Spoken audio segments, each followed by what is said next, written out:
Film Imam dan Hafiz ini sebenarnya bertema tentang semangat memakmurkan masjid, di mana Imam dan Hafiz ini sebenarnya adalah sosok seorang anak laki-laki kecil yang masih usia SMP. Kemudian dia punya karakter yang sangat bandel, usil dan lain sebagainya. Kemudian di usia remaja menginjak dewasa, ternyata seorang Hafiz ini mampu merubah karakternya menjadi sosok orang yang lebih alim, lebih bijaksana, dan punya karakter yang leadership sebagai pemimpin atau takmir masjid. Seperti itu sih kurang lebih ceritanya. Pertama-tama saya mengucapkan terima kasih kepada Allah Subhanahu wa Ta'ala yang telah memberikan kelancaran dan kemudahan dalam proses pembuatan film Imam dan Hafiz. Walaupun kemarin ada sedikit kendala, namun kendala-kendala tersebut dapat teratasi dengan baik. Tak lupa juga saya mengucapkan terima kasih kepada tim Vodika, Remaja Masjid Istiqomah, bapak-bapak dan adik-adik serta teman-teman yang terlibat dalam pembuatan film ini. Harapan saya semoga film ini bisa menjadi inspirasi dan manfaat bagi banyak orang.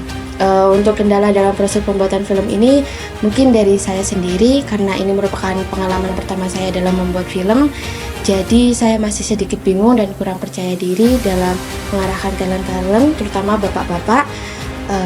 Tapi untungnya kemarin saya dibantu dan diarahkan oleh Pak Aan, Pak Deki, Pak Gilang, dan teman-teman yang selalu mengingatkan dan membantu serta berkomunikasi yang baik dalam proses syuting kemarin. Pokoknya sukses untuk film Imam dan Hafiz. Film Imam dan Hafiz memberikan saya kesan yang cukup asik. Jadi mencoba kolaborasi dari tiga generasi senior, kemudian ada di generasi di junior juga, dan juga mentor-mentornya. Jadi kesan-kesannya tuh dari tiga generasi itu asik sekali untuk bisa berkolaborasi. Nah, kemudian tantangan bagi saya adalah di sini melibatkan talent, dan baik talent, artis dan figurannya anak-anak kecil. Kebayang nggak ya bagaimana susahnya mengkondisikan posisi readingnya, posisi castingnya, menempatkan, memilih, kemudian siapa sih pemeran yang cocok, siapa sih talent yang cocok untuk adegan ini. Jadi harapannya kami adalah tidak hanya berkarya di film ini aja, selain banyak ditonton juga mendapatkan feedback terbaik dan memberikan informasi contoh yang baik kepada penonton semuanya, bahwasanya jangan pernah takut, terutama untuk remaja dan anak-anak datang ke masjid. Karena memang masjid itu selain rumah Allah, dapat memberikan inspirasi banyak tentang ibadah di sana. Pastinya koordinasi dengan sutradaranya, apa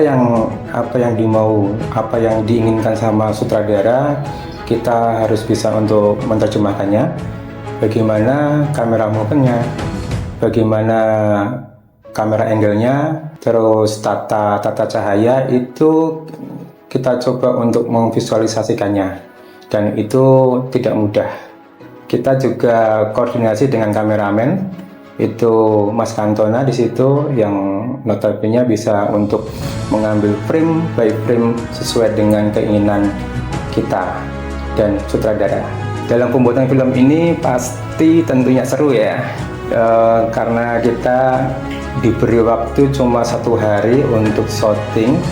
Dan itu semua kita mencoba untuk memvisualisasikan dari sutradara Didik Emas 85, dan itu tidak mudah.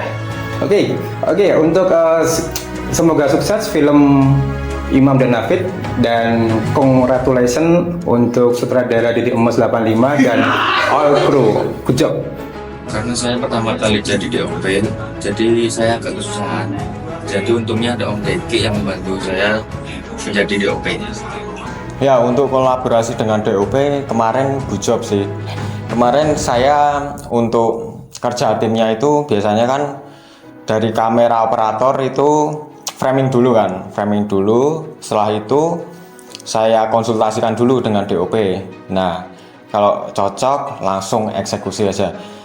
Terus kemarin kan juga dibantu dengan Om Deki juga sebagai asistennya si DOP. Nah, itu banyak sekali membantu untuk framingnya, karena ya saya tahu lah Om Deki itu memang jam terbangnya memang tinggi, jadi ya pasti framingnya bagus-bagus semua. Untuk kendala ya, kendala pas produksi itu saya sebagai kamera operator kan atau kameramen kan, kemarin itu kendalanya pas shoot yang di masjid, dalam masjid itu yang scene waktu sholat itu.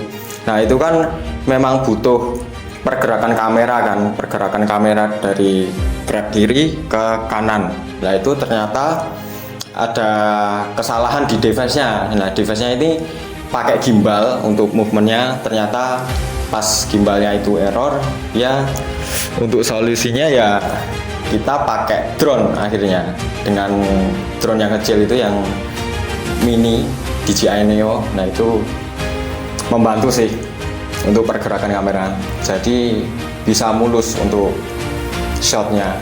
Persiapan saya menjadi seorang asisten kameramen, yaitu sebelum proses produksi film, saya mempersiapkan peralatan apa saja yang dibutuhkan seperti kameranya, lensanya, dan lain-lain.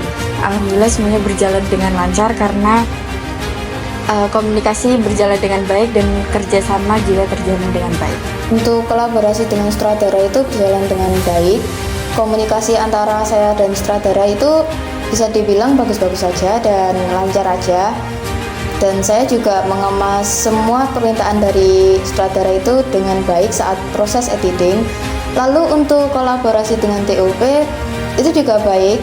Malahan saya terbantu sekali untuk TOP karena mengarahkan semuanya dan membantu saya dengan sangat baik dan sungguh-sungguh lah untuk berada di samping saya yang masih pemula ini, seperti itu. Untuk kendala sendiri ada beberapa yang saat itu saya melakukan kesalahan, yaitu mendelete soundnya atau backsound mentahannya, jadi saya harus mencari-cari lagi. Lalu untuk yang kedua itu karena proses editing yang begitu lama, Premiere Pro yang saya gunakan itu seringkali not responding, jadi itu mengganggu kefokusan saat mengedit. Untuk persiapannya alhamdulillah lancar-lancar aja. Mungkin bingungnya itu pas di bagian nyusun alur ceritanya yang dibolak-balik agar menjadi cerita yang berkesan di hati. Untuk kendalanya tuh seperti yang disebutkan oleh rekan saya tadi, tapi kendala itu bisa diatasi dengan baik. Perasaan saya senang sekali karena ini adalah kali pertama saya menjadi kru lighting, jadi bisa menjadi pelajaran dan pengalaman pertama. Tentunya saya juga ada kendala karena ini adalah kali pertama, jadi saya belum terlalu mengerti tentang lighting. Untungnya ada Mas Gilang yang membantu mengatasi perubahan saya yang mendadak. Yang pertama, saya dikasih tahu sama Mas Gilang harus memindah-mindah lighting ke sudut kanan, sudut kiri, kemana-mana. Jadi ya alhamdulillah jadi. Untuk mengatur waktunya sendiri kita dibantu sama Pak Aan dan Pak Tiki. Dengan jam awalnya itu jam 6:30 sampai jam 5. Itu dibagi 20 menit per shotnya sendiri gitu. Ya, untuk kendala ada perubahan waktu jam istirahat, jadi kita harus ngerubah jam yang udah kita tentuin dari awal. Perasaan saya sangat senang karena ini pengalaman pertama saya dan sekaligus bisa belajar menjadi sound. Kalau untuk kendala mungkin waktu sticknya masuk ke frame jadi harus take ulang, selebihnya nggak ada. Buat persiapan sih kita berangkat dari pagi ya, jam 6 tuh udah nyiapin perlengkapannya, terus nyeklis apa yang kurang kayak peralatan lighting dan lain-lainnya. Untuk kendala sendiri di perkap sama konsumsi untungnya nggak ada ya, karena kemarin kita juga dibantu sama teman-teman, jadi semuanya lancar. Perasaan saya sebagai penata artistik cukup senang karena bisa mencoba pengalaman yang baru yang sangat menyenangkan. Ya, saya juga senang bisa terlibat dalam film Imam dan Hafidz ini, dan ini juga pengalaman pertama bagi saya dan alhamdulillah berjalan dengan lancar. Untuk kendala mungkin tidak ada karena dibantu oleh teman-teman dan semua berjalan dengan lancar.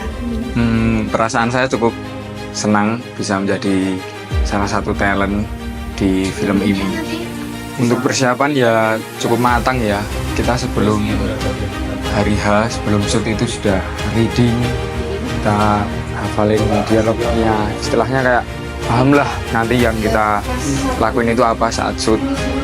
Terus kita juga udah casting H-1, H-2 di lokasi kejadian. Kita sudah casting dan ya alhamdulillah di hari H bisa lancar. Untuk kendala mungkin di scene saya itu kan saya arogan ya, istilahnya memarahi anak kecil. Itu agak sulit soalnya di kehidupan nyata di real life itu saya lemah lembut, susah buat arogan. Ya itu saja sih mungkin kendala yang saya lakukan, susah soalnya jadi seorang yang arogan. Selebihnya mantap lah film ini, semoga sukses. Cukup senang sih, lumayan seru juga bisa ikut film-film kayak gini. Cukup matang, sudah reading, sudah casting pada sebelum hari H, jadi pas hari H lebih lancar lah. Perasaan saya senang sekali untuk membuat film yang bertemakan memakmurkan masjid yang judulnya ini Imam dan Hafidznya. Dan saya juga baru pertama kali juga untuk memerankan film seperti ini. Dan biasanya itu saya berada di balik layar dan juga dibantu dengan tim-tim yang sangat solid sekali untuk membuat proyek ini. Mungkin persiapan saya kemarin itu nggak ada reading ya, dan juga scene saya itu ternyata terlihat sedikit, tapi ternyata juga nggak sedikit. Soalnya kemarin itu juga ada retake beberapa kali, soalnya saya juga agak grogi dan baru pertama kali itu sih persiapan saya. Bagi kalian yang belum nonton, jangan lupa saksikan film pendek Imam dan Hafidz. Saksikan aja film Imam dan Hafidz. Hanya ada di vodika.sky Instagramnya dan juga YouTube-nya di Vodika. Semoga kita bisa mengambil manfaat dan hikmahnya dari film Imam dan Hafidz. Sukses. Good job.